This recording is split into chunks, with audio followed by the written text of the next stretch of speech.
अस्सलाम वालेकुम, आप देख रहे हैं डॉन न्यूज़ में मेज़बान अब्दुल गफ्फार पुरान रिप्ले के एक और एपिसोड के साथ। तो जनाब बात करेंगे आज 2-3 टॉपिक्स हैं। पाकिस्तान क्रिकेट के हवाले से डेफिनेटली बात होगी। पाकिस्तान के नए हेड कोच, चीफ सिलेक्टर, कप्तान में तब्दीली, इसी तरह और जो दीगर इस वक्त मामलात हैं। पाकिस्तान सुपर लीग करीब आ रहा है, उसके हवाले से भी ज़रूर बात करेंगे। इसके साथ साथ पाकिस्तान हॉकी टीम के जो कोच हैं सिख फरहाद एक्मन, वो भी हमें ज्वाइन करेंगे। उनके कुछ तनाज़ात हैं इस वक्त पाकिस्तान क्रिकेट के जो मामलात हैं, इन पर हम ज़रूर बात करेंगे। बहुत सारी चीज़ें हैं जिसमें पॉलिसी मेकिंग होनी है, जिस पर डिसीजन मेकिंग होनी है। सीनियर स्पोर्ट्स जर्नलिस्ट और तजज़ियाकार कमर अहमद साहब हमारे साथ मौजूद हैं। कमर भाई, बहुत शुक्रिया ज्वाइन करने के लिए, खुशामदेद। बहुत सारी चीज़ें जो ट्रांजेक्शन में हैं, चूँकि नए सेटअप के बाद आपको पता है कि नए हेड कोच की तैनाती होनी है, नए चीफ सिलेक्टर की होनी है। मैं भी दुबई में था, तो वहाँ पे हमने टॉम मूडी से मुलाकात की, और इसी तरह एंडी फ्लावर से, जो इस पर बड़े रेनाउंड T20 कोचेज़ हैं, but they are so busy.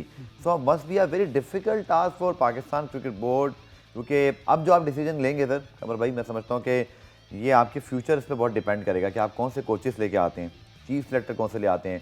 So it's a good situation for the media to guess and for search of the news, but also I think a very challenging task for the PCB, Najam Sethi साहब के लिए और उनकी management committee के लिए, कि कौन से लोग अब वो हायर करते हैं।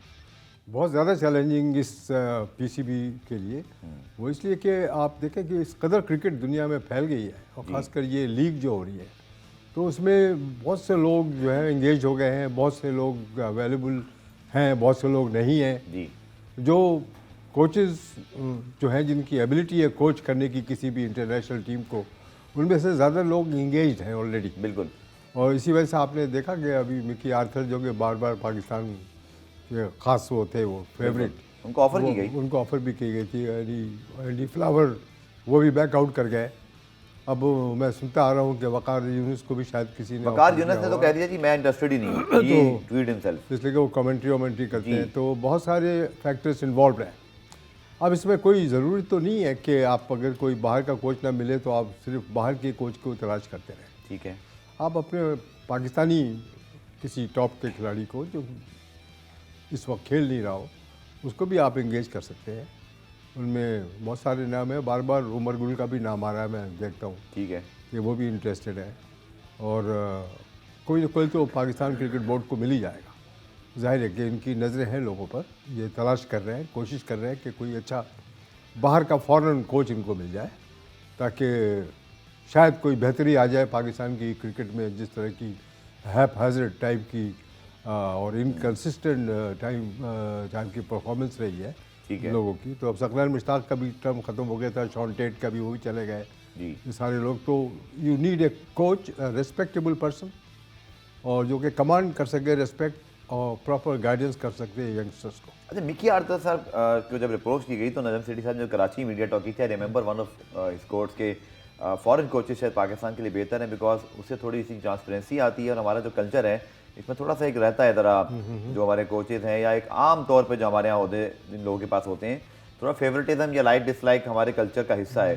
सो मिकी आर्थर जो पिछला टेन्योर था, और ये दूसरा मेरा इससे आपसे ये भी सवाल होगा कमर भाई, कि जो चेंज हमारे यहाँ बार बार होता है, definitely is not an easy decision to take for the foreign coaches, because अगर वो आज ज्वाइन करते हैं और हमारे इलेक्शन इस साल अगर होने हैं, तो डेफिनेटली वो अपना कोई, शायद किसके पास जॉब ना हो तो शायद वो रिस्क ले ले, बट जिसके पास ऑलरेडी कमिटमेंट्स हैं, मे बी कि वो कम से कम 2 बार सोचेगा आने के लिए कि उसका फिर फ्यूचर क्या होगा। बहुत सारी चीज़ें इसमें फैक्टर्स इन्वॉल्व हैं। एक तो बहुत ज़्यादा इनकन्सिस्टेंसी और अनसर्टेनिटी जो पाकिस्तान की क्रिकेट में पिछले चंद सालों में रही है जी, ख़ासकर ये फॉरेन कोचेस के सिलसिले में। ठीक।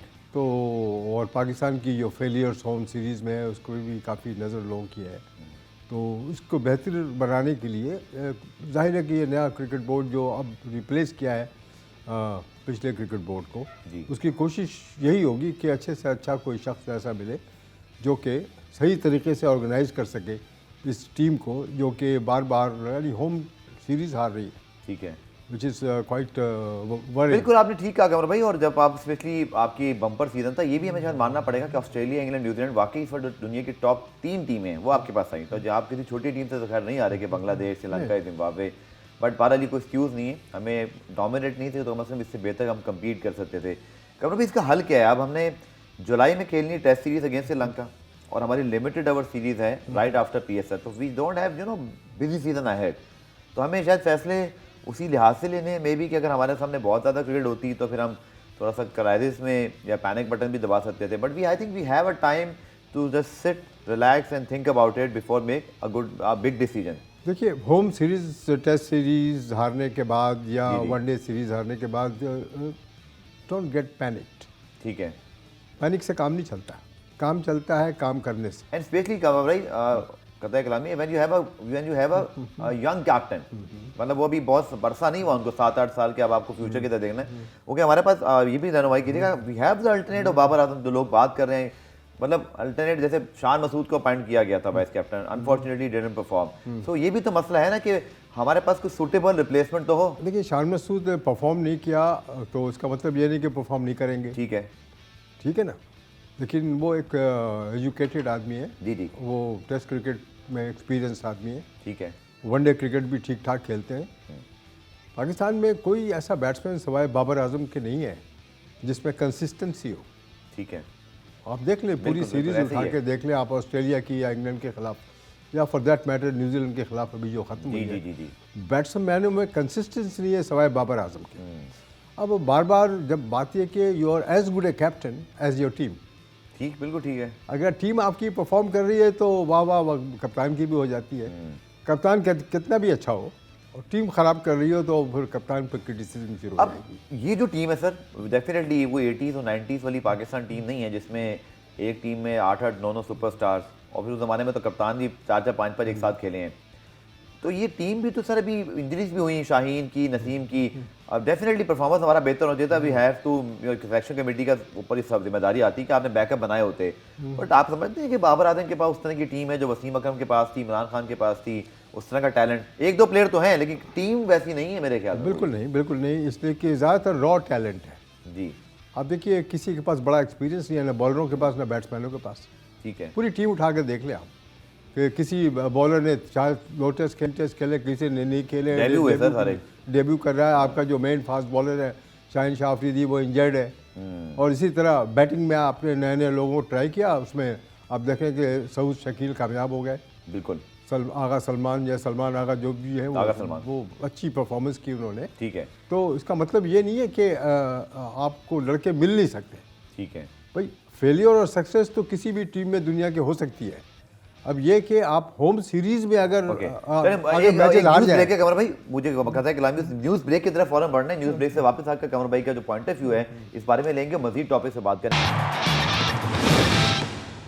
प्रोग्राम रिप्ले में खुश आमदीद जनाब। बात करें तो पाकिस्तान क्रिकेट बोर्ड जो एक डिसीजन मेकिंग पावर के अंदर है उसके हवाले से, तो हमें ज्वाइन कर रहे हैं हमारे नुमाइंदे गुलाम मुर्तज़ा। गुलाम, आप बताइएगा, इस वक्त जो एक बड़ी क्यूरियोसिटी है, बड़ा लोगों का एक गैस वर्क भी चल रहा है, मीडिया भी अपनी जो रिपोर्टिंग है उसमें ढूंढने की कोशिश कर रहे हैं कि कौन हो सकता है head coach, chief selector. Pakistan cricket board के अंदर से क्या खबरें आ रही हैं, चूँकि बहुत कुछ है जो अभी डिसाइड होना है और एक ट्रांजिशन पीरियड है जिसके अंदर अब बहुत सारी तैनातियाँ होनी हैं। जी बिल्कुल, पाकिस्तान क्रिकेट बोर्ड की जानिब से सबसे पहले तो मिकी औरकत से रब्ता किया गया, लेकिन उनके इनकार के बाद एक दो और लोगों से जो क्या सराहियाँ हो रही थी कि बात की गई, लेकिन पाकिस्तान क्रिकेट बोर्ड की जानिब से कहा गया है कि अभी उन्होंने किसी से रब्ता नहीं किया। तो लेकिन उनकी कोशिश यही है कि सबसे पहले कि फॉरेन कोच पाकिस्तानी टीम के लिए हायर किया जाए। तो अभी तक किसी भी जो फॉरेन कोच की जानिब से जो उन्होंने दावत दी थी उसके हवाले से तो किसी शख्स ने उनको ग्रीन सिग्नल नहीं दिया, लेकिन कोशिश यही है। कल भी एक जो साबिक क्रिकेटर वकार यूनस की जानिब से कहा गया कि मुझसे भी रब्ता नहीं किया गया। तो अभी तक पाकिस्तान क्रिकेट बोर्ड की जानिब से बाकायदा तौर पर किसी को नॉमिनेट नहीं किया गया और PSL के बाद ज्यादा इम्कान है कि पाकिस्तानी टीम के लिए कोचिंग स्टाफ का बाकायदा ऐलान किया जाएगा। अभी पाकिस्तान क्रिकेट बोर्ड की जानिब, अच्छा, कोचिंग स्टाफ तो डेफिनेटली जैसे आपने कहा गुलाम, मेरे ख्याल में ये होना भी चाहिए कि आपका जो हेड कोच आएगा वो फिर अपनी जो टीम है बनाता है। या वैसे माजी में जब नजम सिडी साहब मौजूद थे तो मिकी आरसा जब आए थे तो अपने साथ ग्रांड फ्लावर को लेकर आए थे, उसी तरह मुजाहिद हसन महमूद ने भी उनके साथ काम किया था। लेकिन जो चीफ सेलेक्टर का रोल है डेफिनेटली ये तो एक पाकिस्तानी प्लेयर का होना है। इसके हवाले से भी लगता है कि मुश्किलात ही हैं, कुछ क्लियर फेवरेट अब तक कोई नहीं। क्या खबरें हैं इस वक्त जो रिपोर्ट हो रही हैं, जो आपको पता चली है इस वक्त?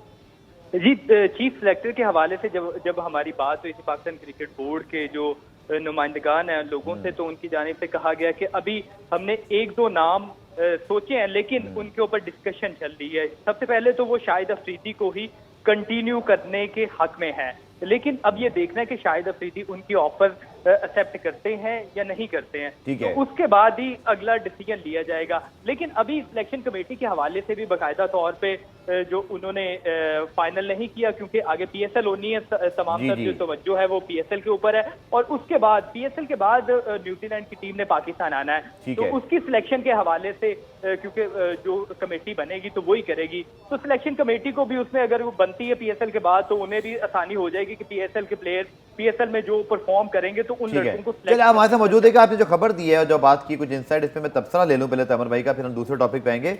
Shahid Afridi become the interim chief selector. अब वर्ल्ड कप का साल है कमर भाई, आपको लगता है कि असूली तौर पे तो खैर कुछ ऐसा बंदोबस्त हो जाना चाहिए था कि एक बंदा ही चलता। अब शाहिद आए थे, शाहिद बोल रहे हैं जी मैं मसरूफ हूँ, अब एक और 6 महीने ही होंगे नए चीफ सिलेक्टर के पास, और शायद गालिबन 2 सीरीज हैं। अगर अफगानिस्तान आती है तो फिर आपके पास एशिया कभी भी डावाडोल है। सो एक आइडियल सिचुएशन तो नहीं है जब आप वर्ल्ड कप की ईयर में, सर अभी आपका कोच नहीं आया है, 6 महीने रह गए हैं, आपके पास चीफ सिलेक्टर नहीं है। It's not an ideal situation for Pakistan और एनी टीम। Not really. अब देखिए ना, ये इंटरिम सेटअप है जी हाँ, क्रिकेट बोर्ड का भी और सिलेक्टर का भी। ठीक है। अब ये खबरें आने लगी कि Shahid Afridi is not interested. हाँ, उन्होंने बता दिया तरह से कि वो नहीं खेल कंटिन्यू करेंगे। वो काफ़ी चीज़ों में इन्वॉल्व है, चैरिटी वर्क में भी इन्वॉल्व है, और भी बहुत सारी चीज़ों में वो उनकी इन्वॉल्वमेंट है।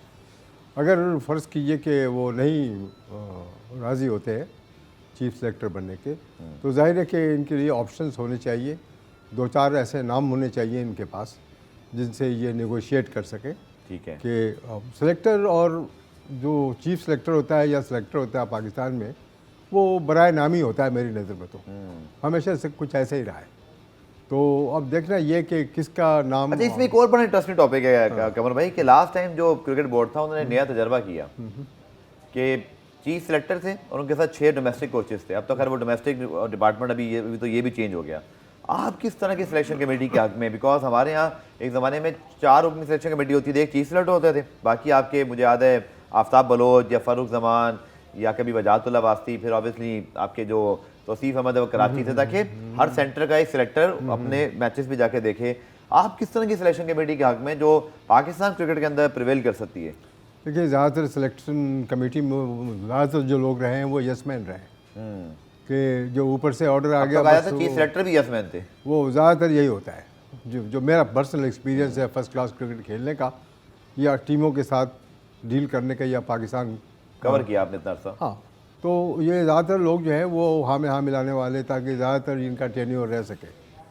अनफॉर्चुनेटली इस सिस्टम को ख़त्म करना चाहिए और थोड़ी सी पावर सिलेक्टर्स में होनी चाहिए, और सिलेक्टर्स ऐसे नहीं होनी चाहिए कि जैसे पिछले चंद सालों में सिलेक्टर रहे हैं कि कंप्यूटर पे देख के और कागज़ निकाल लिया, स्टैटिस्टिक्स प्रिंट आउट निकाल लिया, और क्वालिटी ऑफ द प्लेयर नहीं देखते कि वो किस स्टेज पे किस तरह की क्रिकेट में वो किस तरह की परफॉर्मेंस कर सकता है। कमर भाई, मिकी आर्थर जब थे नजम सेठी साहब के प्रीवियस दौर में 2017 की चैंपियंस ट्रॉफी जीती पाकिस्तान, उस जमाने में T20 की नंबर 1 टीम थी। हमने 2 फॉर्मेट के अंदर बड़ी ज़बरदस्त नोटेबल अचीवमेंट की। वेस्ट इंडीज़ आके भी हराया, सारी चीज़ें मुझे याद हैं। उस वक्त इंजमामुल हक थे चीफ सिलेक्टर, और ये बहुत खबरें आती थी मेरे हम स्टूडियो में बैठ के डिस्कस किया करते थे। मुझे याद है कि लड़ाई हो जाती थी, लेकिन वो लड़ाई लोग कहते हैं अच्छी होती है कि जिसमें चीफ सिलेक्टर तगड़ा हो, मिकी आर्थर जैसा जो very dominate person, Australia south Africa coach किया हुआ है। उधर इंजमामुल हक बैठे हैं, पाकिस्तान के साबिक कप्तान, और एक फिनोमिनल उनका टेस्ट और वनडे रिकॉर्ड है, one of the greats of Pakistan. और फिर सरफराज अहमद जो कि obviously under 19 world cup winner थे। तो इतना एक हैवी किस्म का सिनेरियो होता है कि मीडिया को खबरें मिल जाती थी कि एक आध खिलाड़ी पे कोई बहुत ज़्यादा बहस मुबाहिसा हो रहा है। तो मुझे लगता है ऐसे ही कोई सेटअप आना चाहिए जहाँ पर हमारी क्रिकेट की बेटरमेंट हो जाएगी, जहाँ डिबेट होगी। यस मैन वाला सीन हुआ तो सर मुश्किल है। देखिए, पिछले दौर में पीसीबी के, मैं आपको ही पता है, सबको पता है कि लाइक्स और डिसलाइक्स पे टीमें सेलेक्ट हो रही थी। Unfortunately it was like this.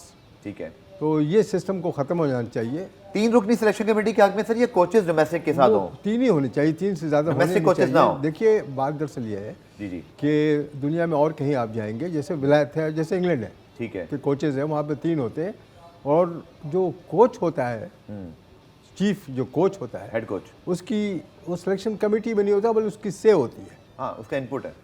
जो कैप्टन होता है वो भी सिलेक्शन कमेटी में नहीं होता। सर कितना बैलेंस कर सकता है? लोग कहते हैं जी, जैसे अब एक बात है अच्छा, इमरान खान चूंकि हम एज अ क्रिकेटर जब देखें तो obviously he was Pakistan most successful captain और रिकॉर्ड वर्ल्ड कप विनर। आप लोगों ने ही उनको रिपोर्ट किया हुआ, कवर किया, आप ज़्यादा बेहतर बताते हैं कि वो बड़े डोमिनेट थे। टीम अपनी पसंद की सिलेक्ट किया करते थे और शायद खिलाते थे, और उसमें सिलेक्टर को कहते हैं ना, जो मैंने पढ़ा, आप इसकी तस्दीक कर दें कि सिलेक्टर को फटकने भी नहीं देते थे। वो बोलते थे मुझे टीम चाहिए, और वो लेते थे अपनी टीम। अच्छा, बाबर आजम जब ये काम कर रहे हैं तो लोग कहते हैं जी ये पर्सनल लाइक डिसलाइक है, या आप कैसे इसको एक्सप्लेन करेंगे? देखिए, बात दरअसल ये इमरान खान और बाबर आजम की मैं कंपैरिजन करूँ ये तो देयर इज नो कंपैरिजन। ठीक है, ये पर्सनैलिटीज़ का फ़र्क होता है ओके, कि एक शख्स बहुत ही पावरफुल है और दुनिया में उसका बहुत बड़ा नाम है, ठीक है, ठीक है ना, और यूनिवर्सिटी एजुकेटेड है, और एक पर्सनैलिटी है जिसकी से थी, और ही led by example.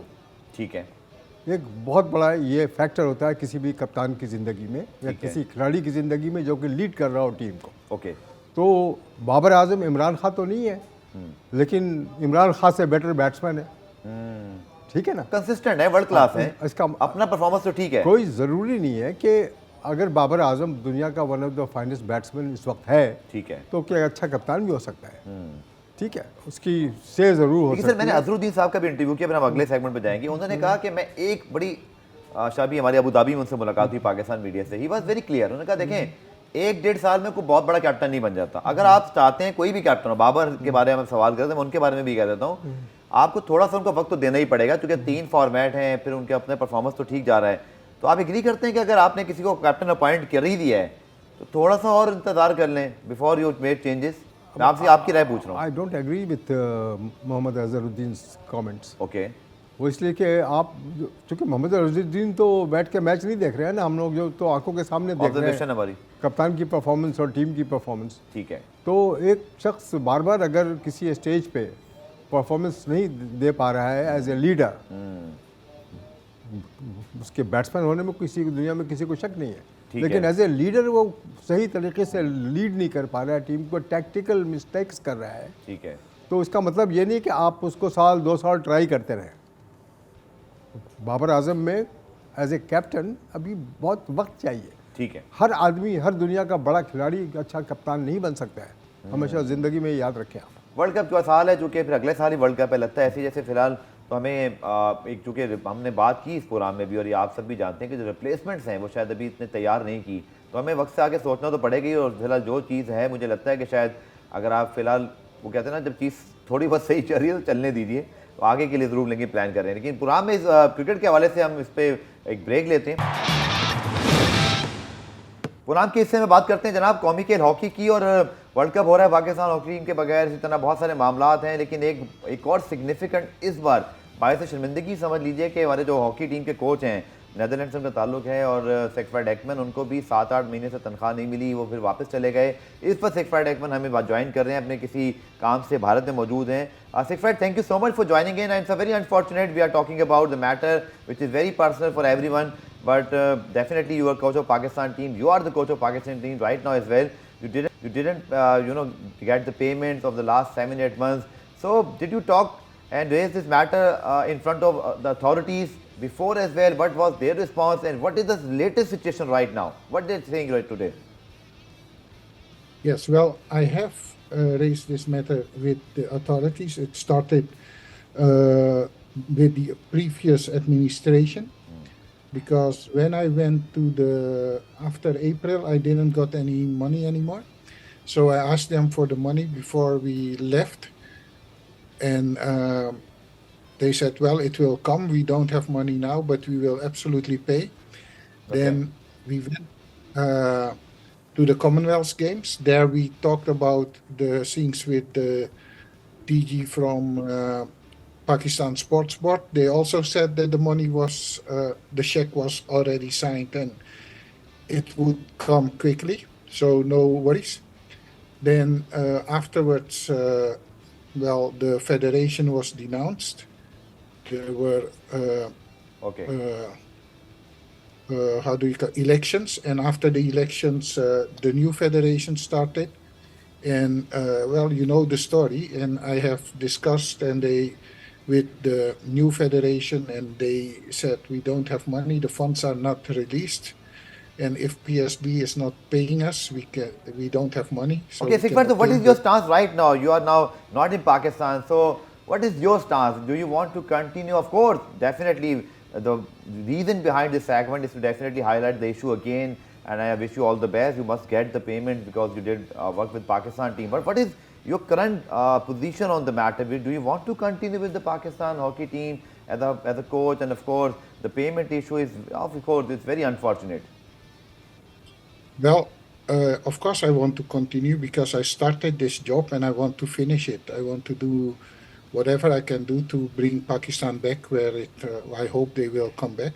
Okay. But the other part is that I need to get my payment because as a professional, you deliver Yes. professional services, and then you expect that at least they respect the other part of the agreement, All right. and it's not happening. Alright, Haider Hussain हमारे साथ मौजूद हैं, Pakistan hockey federation के secretary. Haider, क्या आप क्या कहेंगे, जो कि जाहिर बात है गैर मुल्की हैं, 7-8 महीने से तनख्वाह नहीं मिली का जो भी मसले हैं, लेकिन पाकिस्तान स्पोर्ट बोर्ड ने चूँकि एक प्रोसेस के तहत उनको उनकी तरफ से हायर हुए थे, अभी लेटेस्ट सर क्या है, क्योंकि डायरेक्टली असर तो इसका पाकिस्तान हॉकी पे पड़ रहा है, आप क्या समझते हैं ये मामला कैसे हल होगा, इसके लिए आपने क्या एफर्ट किए हैं? चेक रेडी है, और मुझे भी जो पता चला था अपने रिसोर्सेज से कि चेक रेडी है, सिर्फ आईसीसी मिनिस्टर का वेट हो रहा है कि वो मेरे ख्याल से होपफुली इस मंथ इनको चेक मिल जाना चाहिए। और दूसरा ये कि एक्सपेंस से तो बड़े, मैं कह रहा हूँ कि बड़ा कंट्रीब्यूटर पाकिस्तान हॉकी के लिए किया कि वो फ्री ऑफ कॉस्ट उनको कितने महीने से सैलरी नहीं मिल रही थी और पाकिस्तान हॉकी टीम को इन्होंने सर्व किया, और ये आगे भी चाहते हैं। अगर ये कोई नाराज होकर नहीं गए, इनकी आगे असाइनमेंट थी जो ये वर्ल्ड कप हो रहा है भारत में, तो वहां पर गए हैं, तो ये इंशाल्लाह ताला वापस आएंगे। लेकिन हैदर, आप नहीं समझते कि आपने, अब ठीक है मुझे पता है आपको आए हुए ज़्यादा अरसा नहीं हुआ और आपने इससे पहले डोमेस्टिक पे तो बड़ा अच्छा काम किया, हम उसको अप्रिशिएट भी करते हैं, बट आप समझते हैं हैदर कि ये मसला जैसे सिख फ्राइड को पर मीडिया में आना पड़ा या जिस तरह हम डिस्कस करेंगे, ये मैटर हॉकी फेडरेशन और पीएसबी बेहतर अंदाज से इसको हल कर सकते थे कोऑर्डिनेशन से? बिल्कुल गफार, जब मैंने न्यू लाइक हुआ था, और दूसरा मैंने उस वक्त भी बोला था कि ये सारी चीजें टेबल टॉक होनी चाहिए, हमें सोशल मीडिया के जरिए पता चलता था, हमें कुछ नहीं पता चलता था। उसके बाद थोड़ी सी बेहतर चीजें हुई हैं, आगे भी आने वाले वक्त में बेहतर होंगी चीजें, और ये नहीं अच्छा लगता कि हम मीडिया पे आके गवर्नमेंट से रिक्वेस्ट करें। आईपीसी मिनिस्टर और जो भी कमेटी बनाई है प्राइम मिनिस्टर ने, उसमें हम बैठ के एक टेबल पे हम बात कर सकते हैं। ठीक है, वर्ल्ड कप तो हैदर अनफॉर्चुनेटली हम नहीं कह रहे, ये सारा मामला तो खैर बहुत पहले हुआ जो हमें क्वालिफाई करना था। हैदर, हमारा नेक्स्ट असाइनमेंट क्या है? और फिर सिख फ्राइड से मैं भी पूछ लेता हूँ, आप भी बता दें कि वो कब आ रहे हैं, अवेलेबल हैं? एक्चुअली मेन टारगेट हमारा एशियन गेम्स है, और एशियन गेम्स में हमें विन करना जरूरी है ताकि हम आगे वर्ल्ड कप के लिए क्वालिफाई कर सकें, और ये बहुत बड़ा असाइनमेंट है। और हमने स्पोर्ट बोर्ड को लेटर लिख भी दिया है कि हमारे पास टाइम कम है, 6-7 मंथ है हमारे पास एशियन गेम्स के लिए। Fried, Haider is telling that the check maybe is ready or you may get this month. I wish this will happen. Also, you talk about the Asian game and of course the preparation. So, what is your thought on this? Well, as I know that Heather does everything to get the payment done, so it's not a fight between Heather and me. We discussed, Heather promised that he will do everything, and I see him act on it. But the funds should be released. Then he can do what he should do, and he will do. But so that's not the issue. The issue is only that I need to get some income to take care of my family. And of course, That's, before coming to Pakistan again for the camp and of course the preparation for the Asian game, definitely it will be your demand to, of course, get the payment done first. Yes, and we already are together, Heather and I, are busy with the preparation of the Asian Games. So we long-listed a group of players, and it's with the federation, and the federation has to do what they have to do for it, and see how they can get funds to restart the program, because to restart the program, you also need funds, I think. And so in February, I have the agreement with Heather that we will that I will come to Pakistan and that we will continue the things. But the only thing is that I need the salary, I need the payment, and then I will come. All right. No problem. Okay. कमर भाई, चूंकि Sikh fried भी सुन रहे हैं, मेरे ख्याल में आप थोड़ा सा मैं इंग्लिश में भी पूछ लेता हूँ, आप भी जवाब दीजिएगा, फिर हमारे जो सुनने व देखने वाले हैं उनको उर्दू में भी। और unfortunate that your hockey team head coach not being paid for the last 7-8 months. and it's all happening when you are not playing in the World Cup. Asian Games is coming after 6-7 months. The national team, when he's not been paid for the last 7-8 months, this is very embarrassing. This is not only embarrassing for Pakistan, but also very, very embarrassing for Pakistan Hockey Federation, for Pakistan Sports Board, and for Pakistani people to find out that you engaged a foreigner as a coach Yes. on a contract and you don't fulfill your commitment to pay him his due money. That's very, very embarrassing and humiliating. And the Pakistan Hockey Federation, the Pakistan I Sports think Board, Pakistan Sport, Pakistan Hockey Federation, and of course the authority must apologize Siegfried. they got to apologize to Siegfried, or also the Pakistan government sports board got to get into it and come forward and make sure that this gentleman is paid his due money. This is very embarrassing. How can you attract foreign coaches in Pakistan to coach your hockey team or cricket team or somebody, and you don't pay him his salary? All right. That's absolutely ridiculous. Absolutely. Siegfried, also you coach other teams in the world as well. Do you ever face this situation before? Maybe you or maybe someone else told you, or it is, you know, very unique and not a good, of course, as Kamar Saab saying that embarrassing, and of course, this is very unfortunate. It's happened before in hockey or not? Not to me. And there might be struggles, but never for such a long time. And the thing is, I'm in between something what's going on which I cannot influence, and that's the difficulty. But if we take our wish serious to bring Pakistan back, and you are mentioning that. Okay, I'm short of time, Siegfried. If you can add on behalf of your players as well, I will try to invite one of the players as well.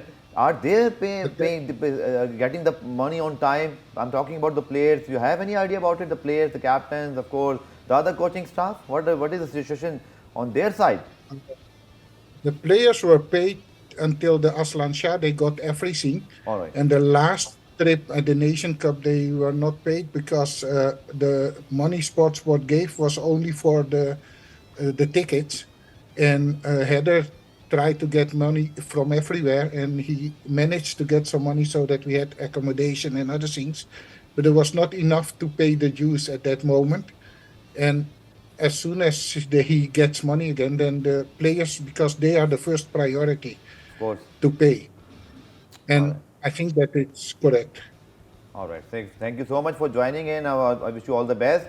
And this is on behalf of whoever is doing this. It's very unfortunate. Kamar bhai, closing remarks. I think हमारे पास जो उर्दू सुन रहे हैं, क्या मिसाल set कर रहे हैं आप अपने हॉकी के लिए? बहुत ही शर्मनाक मैं समझता हूँ कि ये सूरत हाल है कि आप एक फॉरेन कोच को, एक डच कोच को आप इनवाइट करें, इंगेज करें पाकिस्तान हॉकी फेडरेशन जो उसको खुद बुलाएं कोचिंग करने के लिए, और उसकी सैलरी उसको न दें।